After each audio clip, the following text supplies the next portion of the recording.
একটা মেয়ে ছিল যারা আমি মন থেকে চাইতাম, মন থেকে ভালোবাসতাম, যার সাথে কথা বললে আমার দিনরে দিন আর রাত্রে রাত মনে হইতো না। মাঝে মাঝে কথার ভিতরে আমি আরেকটা কথা জিজ্ঞাসা করতাম যে দেখো, আমি হলাম মধ্যবিত্ত, আমি এত বড় লোক না, তুমি কি আমার সাথে থাকতে পারবে? তোমার ফ্যামিলি যদি আমার না মানে, তখন ওই মানুষটা মিষ্টি কণ্ঠে বললো যে তোমারে পাওয়ার জন্য আমি সারা দুনিয়ার সাথে লড়াই করবো, দরকার হলে ফ্যামিলিও চাইরা দিব তোমার জন্য। তোমার আর্থিক অবস্থা যেমনই থাকুক না কেন, আমি তোমার সঙ্গ সবসময় দিব। কিন্তু কথায় আছে না, গরিবদেরকে কেউ সত্যিকারের ভালোবাসে না।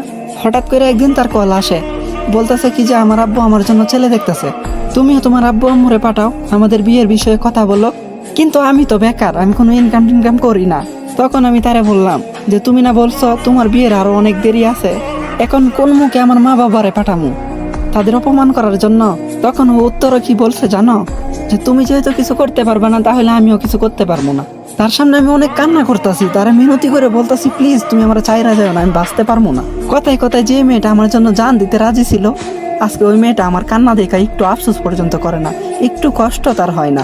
ওই কি চাপে পড়ে করছে নাকি বেইমানি করছে ওইটা তো আমি জানি না, কিন্তু ওই মানুষের উদ্দেশ্যে আমি একটা কথা বলতে চাই।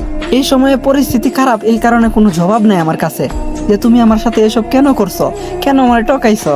কিন্তু হ্যাঁ, অবশ্যই জবাব একদিন দিমু, কষ্ট আর পরিশ্রম করে নিজের এমন জায়গায় নিয়ে যাবো, তোমার না পাওয়াতে যেহেতু আমার একটু হইলো আফসোস হয়, আমার না পাওয়ার জন্য তুমি সারা জীবন আফসোস করো, ওইটার জন্যই তোমার বাধ্য করবো।